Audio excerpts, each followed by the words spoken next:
call of the Hogs can be heard all the way to San Francisco. You're listening to Pod at the Palace with Curtis Wilkerson on Inside Arkansas.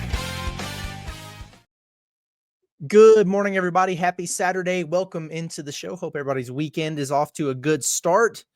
I'm about to head to Kansas City with Andrew Ellis for a day full of fighting. So I'm sure there's going to be some stories, to say the least, that'll come along with all that. But at any rate, here we are. So as we teased yesterday, it's International Day here on the pod. So we're going to get into double-digit numbers worth of intriguing overseas prospects that we know are looking to join the college ranks next season. And it's just scratching the surface of the available talent out there, but we'll talk about it in a couple minutes. First, today, I just wanted to take a few moments to roll through some of the recent commitments out of the portal elsewhere. And I've got a quick note on a contact with Arkansas. In fact, let's start with that. And that name is Ryan Forrest, probably a familiar one to those of you who tune into the show from Arkansas. It's the Marion native, the guard, who the Razorbacks also saw when they faced North Carolina A&T earlier in the season. Averaged 19 points per game this year. We talked about him and his buddy Landon Glasper, who's from Fayetteville. Absolute shot chucker, right? If you guys remember that. He went 8 of 28 in a game against Arkansas. 28 shots in that game. My man was getting them up. Obviously, when you take that amount of shots, and that was just the role he had on that team, not the most efficient in the world, sub 40% from the field, sub 25% from three. Now, he had a contact list that dropped on Friday, but folks, that is old as it pertains to Arkansas. The staff touched base with him when the season was still going on. If you remember, maybe the very first transfer portal related episode that we did, we mentioned Ryan Forrest and Arkansas at least reaching out. I think it was probably Ronnie Brewer who did that. So he had an updated list that went out. It still has Arkansas on it, naturally, because it happened weeks ago, but I don't know that there's really anything going on there with this one. I think it was just an update of the full list of schools who have been in touch, and that's kind of that. So I just wanted to kind of put that out there. And then, man, if you think about it, for the course of the last few weeks, we've talked about so many prospects. I mean, it's been kind of crazy who we've identified as, good fits for Arkansas based on, the needs that they've had, whether it's shooters or foremen or big men, whatever, you name it. And a lot of them have come off the board here recently. So I felt like if we've talked about these dudes and they're no longer available as we get into the dog days of roster building here, if they're off the table, we should at least point it out, right? So here's where a good handful of them are headed. A lot of commitments have come here recently. Sam Alexis, you remember talking about him? This was the guy that I thought Arkansas may have made a run at last year when Eric Musselman was around. They were a finalist for him, double-double guy at Chattanooga. Well, he wound up at Florida, got himself a national championship ring, the one guy from that front court that's made himself available.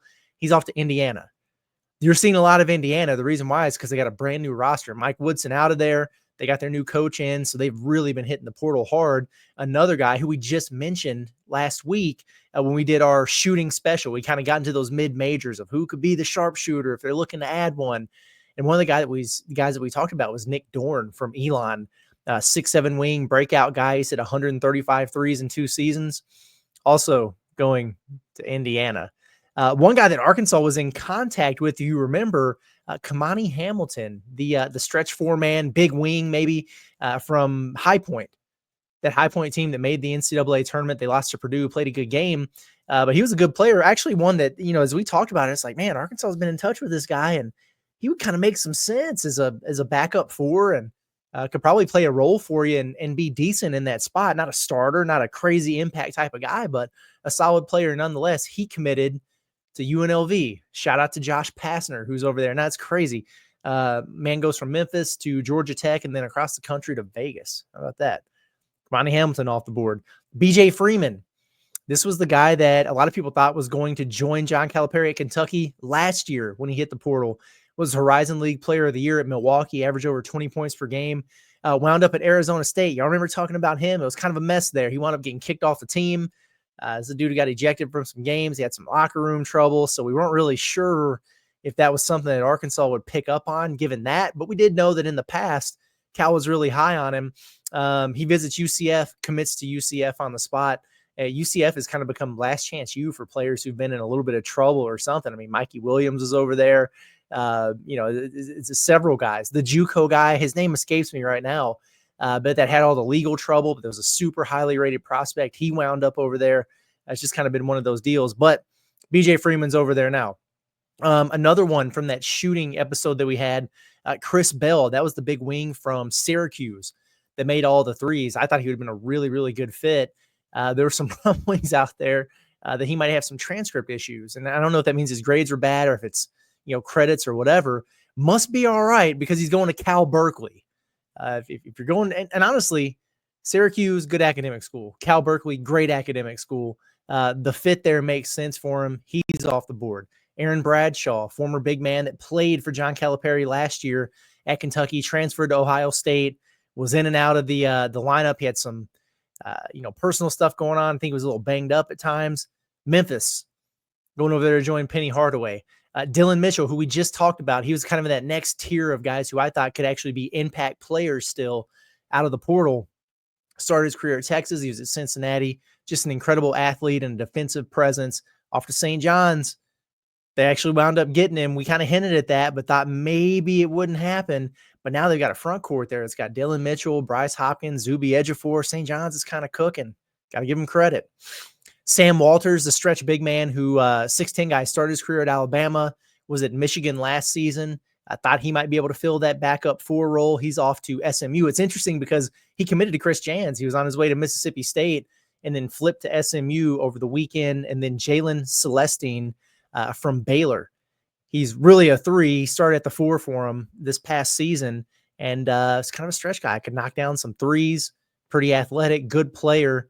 He's off to Cincinnati. So there you have it. It's like 10 guys right there who, at various points we've talked about multiple times here in the last couple of weeks coming off the board. And that's just kind of what you're seeing right here in terms of the transfer portal. But we know who the big fish are that would make sense for Arkansas. And then we're going to dip into some other possibilities here in a moment. But folks, we got to do beforehand, give a shout out to our Saturday sponsors, the Pod at the Palace, Bryant Technologies. Bryant Technologies is dedicated to delivering high-quality network infrastructure and security camera solutions, taking pride in that exceptional workmanship and commitment to keeping your business operations seamlessly connected and secure. Whether it's that structured cabling, security camera installation, digital signage, or TV mounting, Bryant Technologies has you covered. They service the entire state of Arkansas as well as all of Arkansas's bordering states. Have Bryant Technologies help you with all of your network and security needs. Give them a call. Number's 870-883-0330. Or check out their website, www.bryantstechnologies.com. Make sure you get that S in between. It's www.bryantstechnologies.com. Okay, let's get into it. So why are we dipping our toes into international waters today? Can a pig swim in international waters? Well, there's 3 reasons, in my opinion, why we're doing this. One, honestly, here in the NIL era, you've just seen an influx lately. Think about it, of older professional international talent coming over to the States to play college ball. And oftentimes they're coming at less of a cost in terms of NIL than it's costing to get some of these transfers. And, the allure of transfers is they're proven, right? They've done it. They're matured. They're experienced. So are these guys, just in a different way. I mean, they're playing professional ball. They're playing basketball for money. It's kind of crazy that it's even allowed. This is a thing. But hey, that's where we're at. And we're talking about adults here who've played in, strong leagues over in Europe or elsewhere who are 20, 21, 22 years old, and they understand the game. They understand how to act like professionals. They're developed from, the standpoint of their skill sets. They're well coached. It kind of makes sense. It's different. It's unique, but that's where we're at now. And next, and this is really starting to catch on, but it's not new to John Calipari either. I mean, look at Big Z, right? They pulled him over from Croatia. Look at Kareem Rattel, who they pulled over from Lebanon, playing in Lithuania. You got him in March, and places like Gonzaga and Arizona, those are a couple that really stand out who've been doing really well in the international market for a while now. But look at Illinois, for example, and Brad Underwood. right? He has literally assembled a FIBA team over there at this point. He's got both the Visic brothers. He's got a couple more from overseas. Last year, he had, obviously Kasparis Yakachonis, who's just been, phenomenal for him. He's going to wind up being a lottery pick. They obviously had Tomislav as well.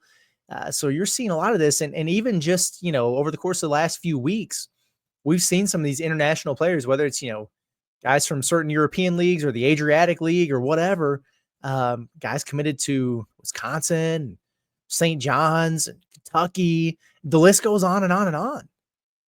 So it's something that you got to keep tabs on. It's just a challenge to, and honestly, when I look at it now, and I think about from, the Arkansas standpoint, if you're trying to add, like one more impact piece or whatever, to fill out your roster or your rotation, with the top end of the transfer portal, kind of unimpressive. It's certainly not deep. Right? And we've talked about, who would qualify as those, big difference makers. There's not that many names out there. And, there's a world where Arkansas might have to get creative and branch out a little bit to fill out that rotation. So this could be a way to do it. And it wouldn't be unprecedented. It's like we're talking about something that, Cal would never do or that Arkansas would never do. Remember even, and we just gave a couple examples with Z and Rattel, but remember last offseason, Arkansas was connected to guys like Igor Dimon, who balled out at BYU, and he's headed to the league. He's going to be a first-round draft pick. Nolan Traore, remember how much we talked about him? Both of those guys that Arkansas was making a push for late in the summer last year. He wound up staying in France, but just declared for the draft. He's probably going to be a first-round pick as well.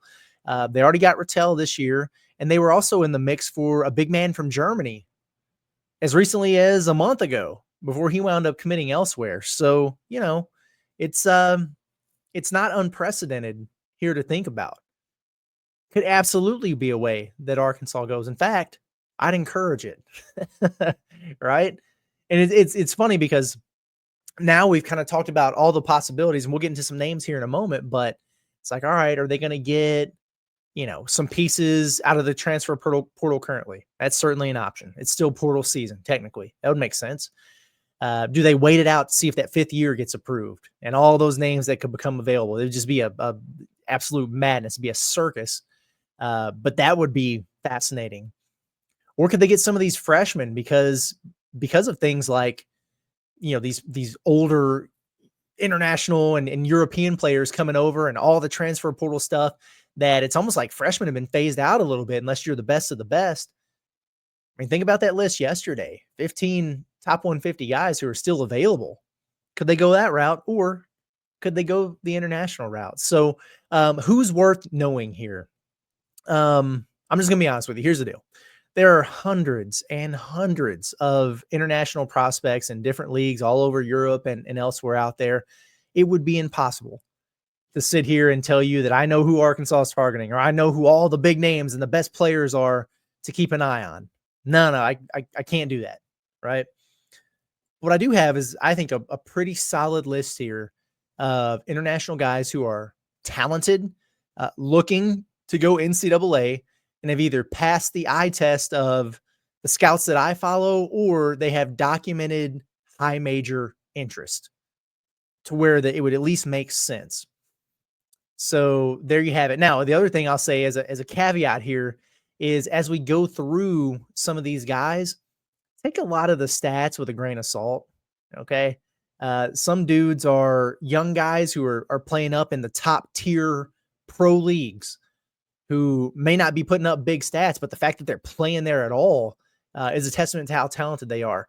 Others might be one level below, and they're killing it with their statistics, just putting up crazy numbers. But size, shooting splits, intangibles, the scouting evaluations, those are the things to really pay attention to, as well as who's on them, right? What's their evaluation looking like? So let's hop into it. And goodness gracious, if any of these guys over in, Slovenia or whatever are listening, if I mispronounce your name, I'm sorry. I'm doing my absolute best here. All right. So give me a break. But hey, let's start with Neoklis Avdalis out of Greece. Neoklis Avdalis, 6'8" wing. This dude is good. 19 years old. He's actually declared for the NBA draft. Some of these guys have done that where they're declaring for the draft, but maintaining their college eligibility or really looking at the college level. He falls into that category. According to Arman Jovic, who is just a great international scout that I follow. And if you're not following him, you should, because you can get a lot of really good information about these guys through him. This guy, Avdalis, is he's already drawing high major interest, a lot of it, actually. So that tells you something right there. And they hoop over there in Greece, man. They play good basketball over there. He averaged 8 points on 39% shooting from three. That will perk your ears up a little bit. I watched his tape. He's just very much your Euro wing, man. Nice, hezzy game off the bounce. Plays above the rim on both ends. Can really get into that step back jumper comfortably. What I really like is he's got broad shoulders and a really filled out frame. Strong looking kid. In fact, if you're watching on YouTube, he's the guy in the blue who is over there on the little graphic. So the dude's put together well. A good player, generating a lot of buzz lately. One to keep an eye on because he's most likely going to wind up going NCAA. And, you know, some of the things you think about, like, how's it going to translate over, whatever. Can he do this? Can he do that? What I like the most about him is he's a grown man. He looks the part, who can come in and physically be ready to play. Because a lot of these guys are skilled and they understand the game and they can pick up on schemes and everything like that. Euroball at times can be more finesse to where NCAA, the SEC, the athleticism and the physicality can be where you really have to have that adjustment. And he looks like he's ready for it right off the jump. Another one, Theo Chaney. That's an easy one to say. Theo Chaney, 6'4" playmaker. And he's been playing the U21 B League in France and just been a walking bucket over there. 18 points per game, 5.5 boards, 4.6 assists. He's so smooth with it. If you watch his tape, he's got the ball on a string. Really, really good ball handler.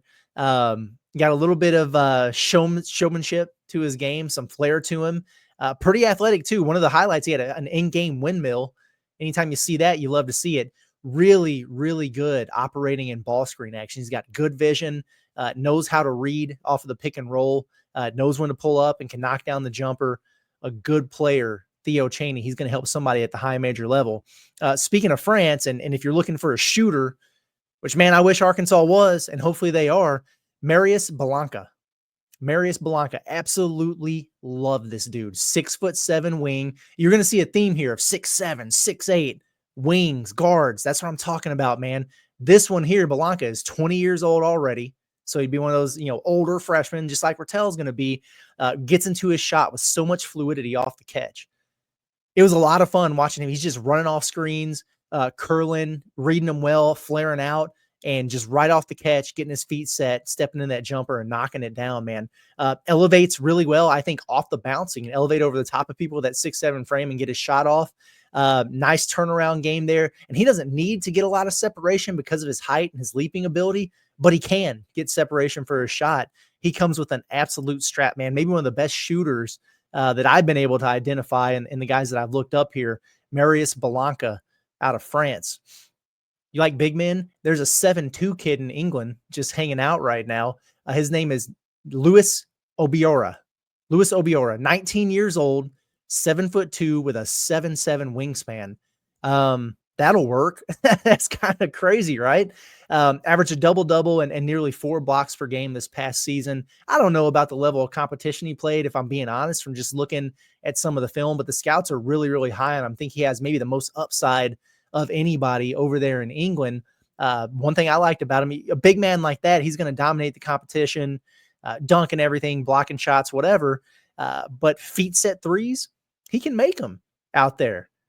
So maybe you don't feel like you need a 5 necessarily because you got Ewan and Pringle, but good grief. I would love to have a guy like this. And it's kind of like we were talking about with some of those freshman big men.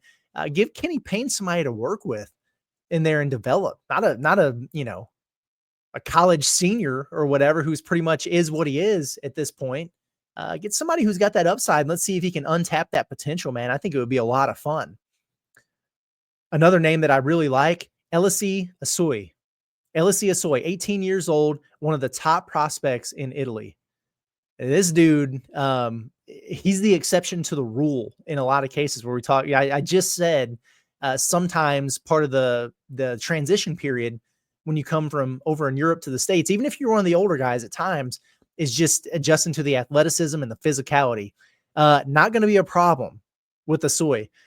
Grown man, 6'5", 215 pounds, playing in a really, really good league. And he started games over there, which is almost unheard of at his age, shooting 56% from three in his last 7 games. So that shot's starting to come for him. Absolute menace defensively. When you have a dude in the highlights, you see the numbers like, okay, so he's been red hot from three the last several games. That looks good. He's got some potential there. 6'5", 215's really got the physicality. All right. Oh, he's playing in a really good league and is getting some tick. That's nice. But when you watch a guy's highlight tape and the first 2 minutes of it is all defense, that's what I'm talking about, man. Absolute menace on the defensive end of the floor. He's physical. He's tough. He's picking dudes up 94 feet, diving on the floor. He has mid-majors all over him right now. And the high major interest is really, really starting to peak for him. He's a stock riser over there. He looks the part. He's physically ready. A good player, really good player. Anjan Stankovic.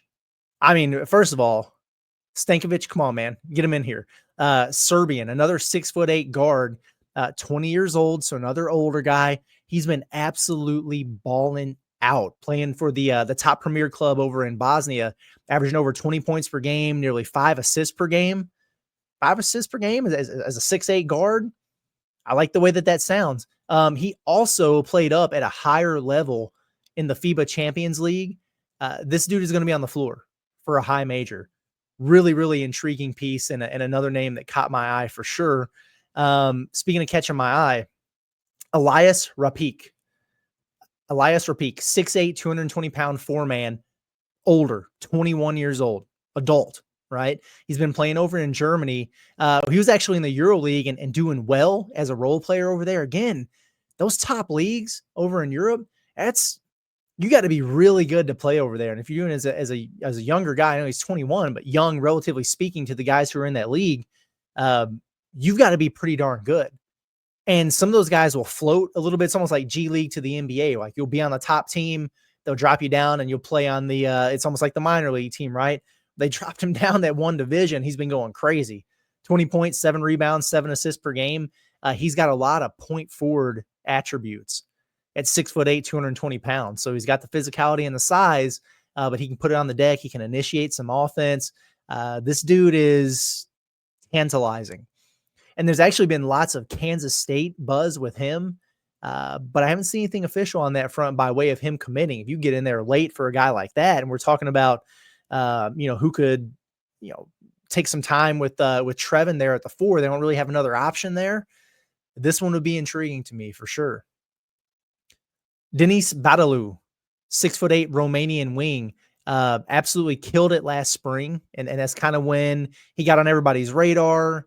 And, the stock started to rise a little bit. Scouts started to figure out who he was.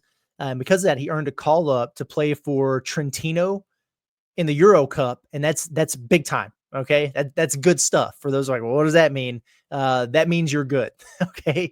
And he's playing 10 minutes per game up there, which again, you hear that and you're like, oh, congratulations. No. Like there are, when you think about like former Razorbacks who, graduated or ran out of eligibility and didn't make it to the NBA and they're going over making a ton of money in Europe. It's leagues like that they're trying to play in. And this dude's already been over there and playing double-digit minutes per game. That's usually a pretty good sign that it's going to translate well. This dude is super, super bouncy. Denis Badalu. If you watch his highlights, it's dunk after dunk after dunk, lob, put back, transition, just a big time above the rim player from Romania. Was a lot of fun to watch. He's definitely going to be playing at a high major this time next year. Paul Mbia. This is a dude that we've actually talked about before. 6'11", 260-pound big man with a 7'4" wingspan. That sounds like fun to me. I mean, sign me up for that. Say less. I don't need to hear anything more than that, right? He's from the Congo, actually, and played in the NBA Africa Academy. If you remember, you guys remember talking about him? It was right around the time when, Arkansas was recruiting Mohamed Silla, who wound up going to Georgia Tech. And then, we started hearing about this kid as well from the NBA Africa Academy. Absolute monster.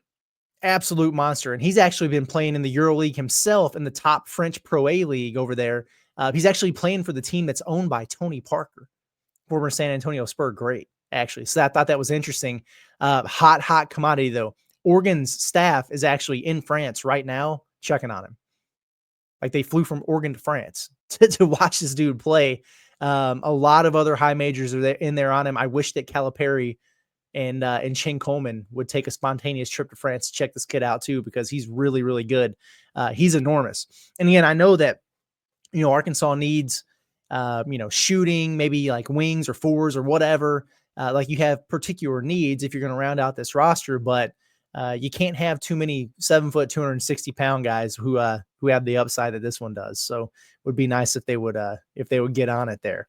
Andrija Vukovic is a 6'3" guard out of Montenegro, who's really starting to pick up some steam with the high majors, like within the last several days to week here. He's playing in the first division over there in Montenegro. And we talk about shooters.